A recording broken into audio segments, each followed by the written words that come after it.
Boa noite, Paula, Lacombe, Cris, Ana Paula, Augusto. É um prazer estar com vocês e com todos os telespectadores da UES para, mais uma vez, falar sobre assuntos de interesse público, mas, infelizmente, falar de mais uma decisão péssima do Supremo Tribunal Federal. Pois é, eu quero perguntar para o senhor qual é o efeito imediato dessa decisão do ministro Dias Toffoli de anular essas provas do acordo de leniência? Paulo, o efeito imediato é blindar mais de 400 políticos que foram implicados em esquemas de corrupção, não só pela palavra dos colaboradores, que sem prova não é muito, mas especialmente pelas provas que o Odebrecht trouxe por meio do acordo. Então, quando o Toffoli derruba o acordo, derruba junto com o acordo as provas que a Odebrecht trouxe. Que provas são essas? A Odebrecht tinha um sistema que ela usava para registrar pagamento de propina para político X, para político Y, onde que era a entrega do dinheiro, qual era o apelido do político no sistema, tudo registrado. A gente conseguiu esse sistema em 2 lugares. Conseguiu na Suíça, porque a Suíça bloqueou o sistema, e conseguiu na Suécia, porque a Odebrecht tinha transferido o seu sistema para lá, foi lá, fez uma cópia por meio de um escritório especializado e trouxe para o Brasil. A da Suíça veio via cooperação internacional. Tudo isso veio para o Brasil e alimentou uma série de investigações contra dezenas, centenas de políticos. A Odebrecht sozinha implicou 415 políticos de 26 diferentes partidos, quase 1/3 dos senadores e ministros e quase metade dos governadores daquela época. Para além da blindagem dos políticos, essa decisão pode ter um outro efeito que ainda não foi declarado, mas é uma consequência natural, lógica e talvez até necessária da decisão, que é permitir que o governo devolva para o Odebrecht os 3 bilhões que ela confessadamente roubou, porque sem acordo não tem mais base legítima para esse pagamento que a Odebrecht fez para os cofres públicos, devolvendo para a sociedade o que ela confessadamente roubou. Perfeito. Agora a gente abre aqui a rodada de perguntas dos nossos comentaristas. Ana? Boa noite, Deltan. Obrigada mais uma vez pela entrevista.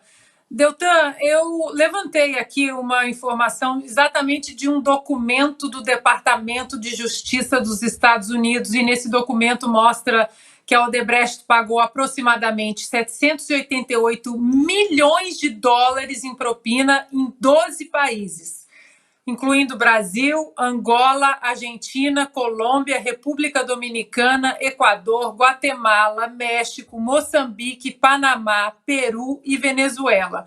Esse documento veio a público, né, num acordo com os ministérios públicos brasileiro, americano e suíço.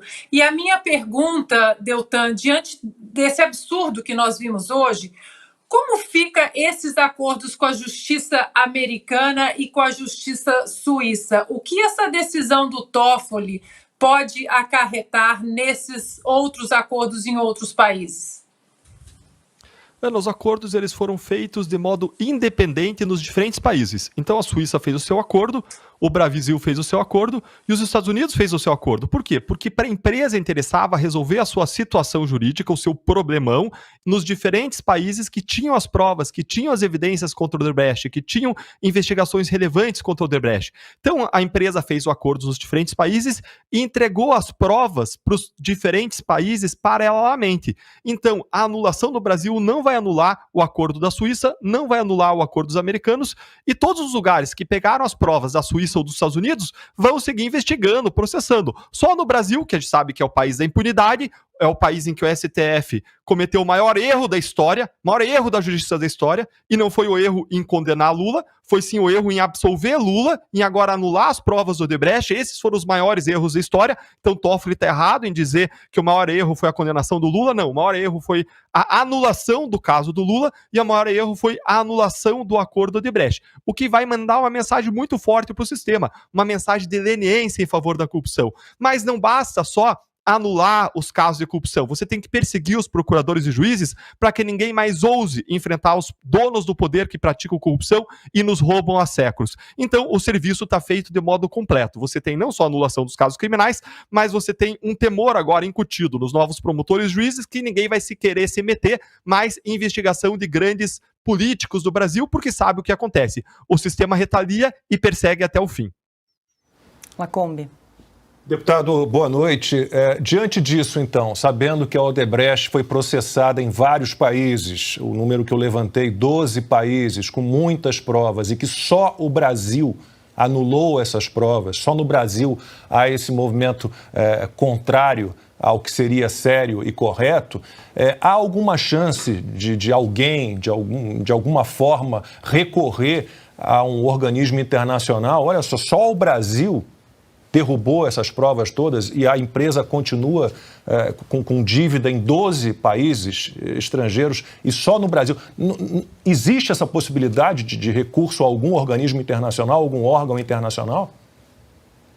Lacombe, infelizmente, em princípio, não existe essa possibilidade porque os órgãos internacionais eles revisam violações de direitos humanos praticadas pelos Estados. Então, Corte Internacional de Direitos Humanos, Tribunal Europeu de Direitos Humanos em relação aos países da Europa, eles revisam uma possível violação dos direitos fundamentais das pessoas praticada pelo Estado.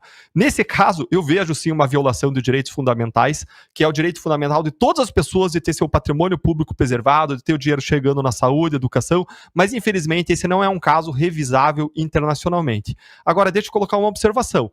Todos os países que processaram seus políticos com base em provas que foram fornecidas pelo Brasil, provavelmente vão ter seus casos derrubados. Eu lembro que isso aconteceu, por exemplo, em relação ao Peru. Teve presidente do Peru que foi acusado, foi afastado com base em provas que foram fornecidas pelo Estado brasileiro para o Peru. Talvez agora tudo venha água abaixo se as provas foram buscadas unicamente no Brasil e não nos Estados Unidos e não na Suíça. O que é um despautério. O que a gente vê é uma justiça que tradicionalmente é leniente em relação aos grandes corruptos. E se a gente for olhar essa decisão, Lacombe, e eu não quero me estender muito, mas essa decisão ela tem que ser entendida de trás para frente. Ela tem um monte de argumentos técnicos frágeis e lá no final está a grande chave para a compreensão dessa decisão. Quando o ministro Toffoli passa a fazer uma série de acusações levianas contra a Lava Jato, sem base nos documentos, sem base em evidências, sem base nos autos e pior, sem qualquer relação com o conteúdo dos autos. Quem pergunta agora é Cristina Grêmio. Oi, Deltan, boa noite, obrigado pela entrevista, um prazer estar aqui com você. Tem uma notícia que está nos jornais hoje também, que após a decisão do ministro Dias Toffoli, a Advocacia Geral da União vai apurar conduta de agentes ligados à Lava Jato. A gente sabe que isso aqui é mais uma etapa do projeto Lula de se vingar dos principais investigadores da Lava Jato. Sérgio Moro e Deltan Dallagnol são os nomes principais. Já tem ideia de como se defender, o que vem pela frente, porque a gente sabe que é perseguição pura isso aqui. Cris, olha só, se eu perguntar para vocês, e não foi só a AGU, a Polícia Federal também mandou instaurar a investigação, o ministro da Justiça, mas se eu virar agora para vocês e perguntar, tá bom, gente, qual crime do Código Penal? Todo mundo vai se olhar e não vai nem saber o que responder. Por quê? Porque não tem crime, não tem tipificação, não tem ilícito. Ainda que a decisão do ministro Toffoli tivesse fundamento, que não tem, ainda que ela fosse sólida, que não é, a eventual discordância de interpretação das regras pelo STF em relação ao que aconteceu em Curitiba, jamais seria crime, jamais seria ilícito. E mais, vejam que aspecto curioso. Esse acordo com o Odebrecht foi feito lá em 2016, tudo às claras, fiscalizado, homologado pela Justiça, homologado pela Câmara de Combate à Corrupção do MPF, que são as instâncias superiores, tudo fiscalizado e olhado sem erro nenhum. Agora, eles olham para um aspecto que já estava público da decisão e querem dizer que é um crime, que é um ilícito, 7 anos depois de ser público e notório. O que mudou?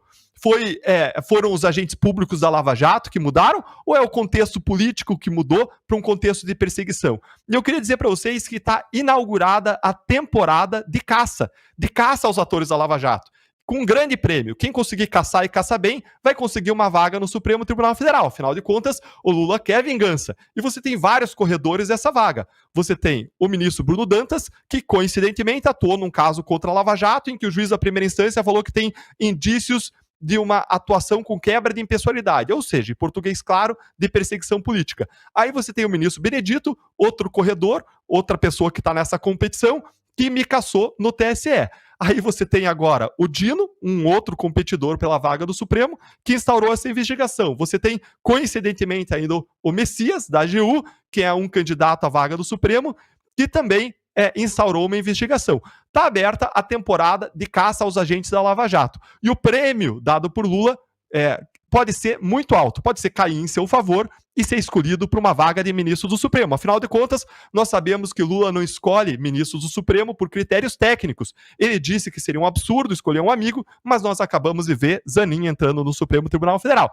Aliás, Zanin que é o advogado que protocolou essa reclamação. É Zanin o escritório dele. Então, Toffoli está decidindo aí um caso do seu colega do STF. Quem pergunta agora é Augusto Nunes. Deputado, continua deputado aí para todo brasileiro de bem, né?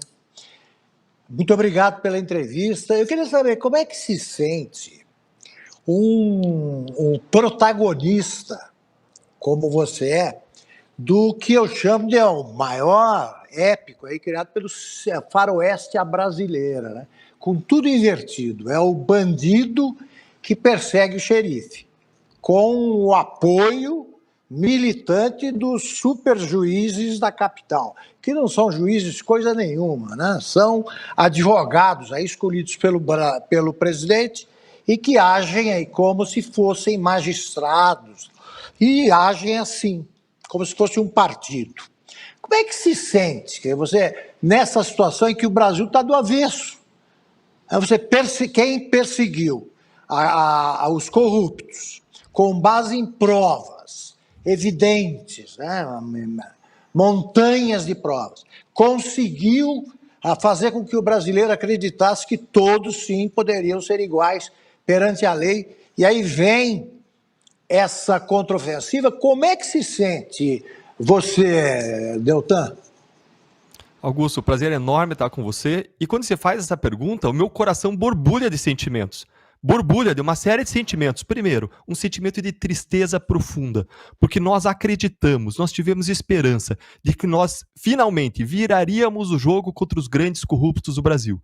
E nós viramos em grande medida o jogo. Só que, de algum modo, a gente dormiu em algum momento como sociedade, a gente deixou de ir à rua, a gente deixou de nos mostrar a nossa força, o gigante adormeceu e o sistema recuperou as rédeas do jogo, recuperou as cartas do jogo, o sistema voltou das cartas. Primeiro sentimento é de tristeza. O segundo sentimento é de uma profunda indignação. É a injustiça de você ver quem praticou corrupção sendo blindado, sendo solto, e o sistema se voltando contra quem combateu a corrupção, contra os agentes da lei, pessoas que eu admiro, pessoas competentes, corretas, que se dedicaram, que abriram mão de suas vidas com as suas famílias, que trabalharam noites, finais de semana.